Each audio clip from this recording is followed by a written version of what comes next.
One of the most discussed topics after the Austrian GP was the penalties for exceeding track limits. One incident involved Ocon, who didn't follow Article 33.3 of the Sporting Code and ended up losing 30 seconds of his time. To make matters worse for the French driver, the penalty was imposed 5 hours after the race had finished, despite him earning points before this happened. But before we do that, don't forget to hit that like and subscribe button down below if you like all things F1. Alright, now let's get back to the video. A statement from FIA states, during the Grand Prix, race control was tasked with reviewing well over 1,200 instances where a car was reported as potentially leaving the track. The results will be updated once the review of those who were not able to be reviewed during the race is complete. The FIA's decision to impose penalties long after the race following a successful protest by Aston Martin seemed quite bizarre. It raised questions about the FIA's judgment.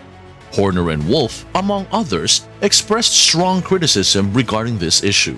They were not alone in their disapproval of the governing body's introduction of such significant and seemingly senseless penalties. In Formula 1, Article 33.3 outlines a crucial rule that all cars must adhere to. They must stay within the track's white lines with all 4 wheels. If a driver fails to do so while attempting a fast lap, their time will be deleted.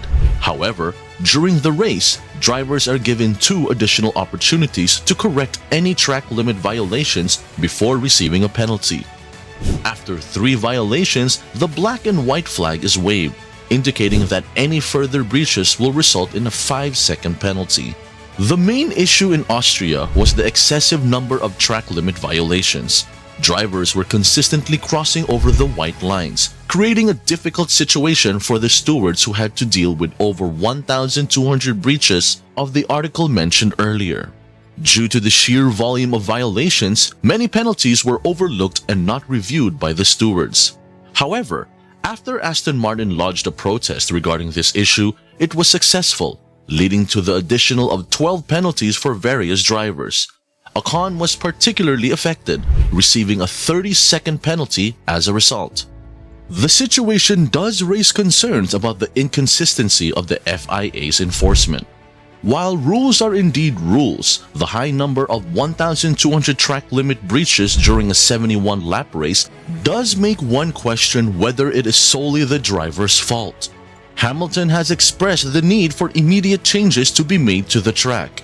As a 7-time world champion, his opinion carries weight, especially considering that he was one of the first drivers penalized for failing to keep his car within the white lines. In all fairness, he mentioned being worn out by his racing engineer and described the car as challenging to drive, making it difficult for him to maintain control. Despite these factors, Hamilton believes that modifications should be introduced at the track outlet. He elaborated further on his thoughts regarding the necessary changes. We took out a lot of front wing. We knew we had a really bad rear end here, so we took a lot out of the front wing to try and keep that balance so that we could do a long run, go long. And we massively under-egged it. I was like almost full lock around the last 2 corners going into turn 10. It was just sliding and I couldn't do anything about it. I think they need to probably find a new solution for this track. Years ago, when we didn't have the track limits thing, the track was much more enjoyable to drive. It's strange to be driving and have to almost comment on the car ahead because that's what the team have asked you to do. I think they did in Austin a couple of years ago. That's not racing, right? Hamilton expressed. Indeed, Hamilton is not the only driver who has called for changes to be made to the track's outlets. Drivers like Perez, Verstappen, Zhou, and Leclerc have shown that it is possible to navigate the track without committing these violations. This raises the question of where the root of the issue truly lies. The weight of the car can indeed affect the performance and handling for drivers, and the latest regulations may have presented a significant challenge in keeping the cars within the white lines on the Red Bull Ring. While some may view this as an excuse, it is essential to consider the vast number of 1,200 breaches that occurred during the race. Professional athletes like Formula 1 drivers are highly skilled and experienced, and it is reasonable to assume that they know what they are doing. However, navigating a heavy, high-speed car through corners can be a demanding task that is easier said than done. It requires precise control, especially when pushing the limits of performance. Wolff and Horner, like many others, share the belief that the weight of the car contributes to the challenges faced by drivers in staying within the track limits. In addition to this, Mercedes principal Toto Wolff has taken it a step further by proposing a solution to address the issues with the track. Everybody really is in the worst possible situation, with the regulations and the racetrack, and the FIA trying to enforce them to the best of their ability.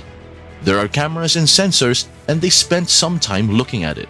And we did the same back at base, looking at all of the onboards just to make sure that we weren't penalized versus all the other teams. There's only two solutions. You can either come back to the sausage curbs and break the drivers and the cars, or just remove track limits overall and let them race the fastest line. We need to find a solution for the interest of the track, which is a super untraditional track, and for the stakeholders because we want to achieve spectacular racing that's not influenced by penalties given for the right reasons, said Wolff.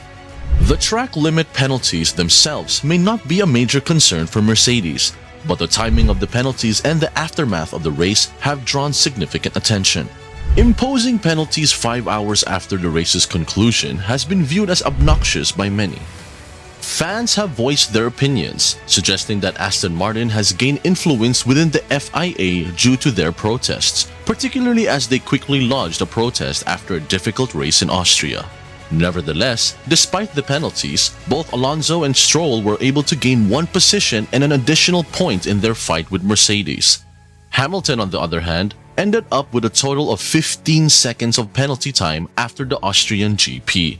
Observing the onboard footage of penalties being handed out left and right could indeed lead to amusement, as the severity of a 30-second penalty becomes apparent. In the context of the Red Bull ring's length, it accounts for almost half of a lap, with a faster lap exceeding 1 minute. This raises the question of what kind of rule violation would warrant such a significant penalty. Another question to consider is whether the drivers were genuinely gaining a significant lap time advantage by exceeding track limits. It is unfortunate that drivers were pushing their cars to the absolute maximum, given the potential gains in those corners. Sacrificing a bit of entrance speed in turns 9 and 10 would likely backfire, as it would allow the driver behind to close the gap. Consequently, drivers who received the black and white flag warning were subsequently overtaken by those behind, as they no longer had the luxury of risking an off-track exit in those turns, which would result in an automatic 5-second penalty. Christian Horner, like many others, expressed his dissatisfaction with the current version of his team's home race. With the weight of the cars presenting a significant challenge in the 2023 season, the question arises: what can the FIA do to address these issues? Horner, in discussing this matter, provided further elaboration on potential solutions or improvements that the FIA could implement. His insights likely encompass suggestions to alleviate the challenges posed by the weight of the cars and enhance the overall racing experience. So I think that it is something that needs to be looked at for next year to perhaps add more of a deterrent for the drivers to be drawn onto that part of the circuit. There might be a bit of gravel on the other side of the curb. It just needs tidying up, Horner stated.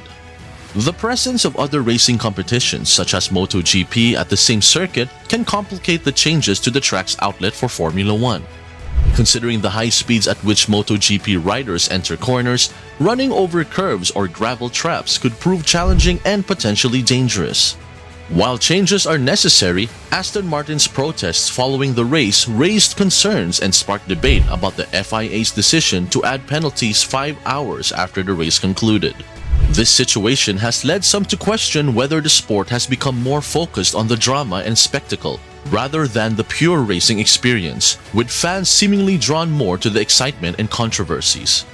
The popularity of Formula 1 among fans has undeniably grown due to the influence of shows like Drive to Survive. It's great to see new fans joining the F1 community and sharing in the excitement of racing. However, it's worth noting that unintentionally, these fans might have influenced the FIA to consider factors beyond pure competitiveness, prioritizing popularity instead. While it's important to engage new fans, it is crucial to maintain a balance between creating an entertaining spectacle and preserving the core essence of competitive racing. How do you feel about the influence of new fans in the F1 community? Let us know in the comments below. And as always, thank you for watching, and we'll see you in the next video.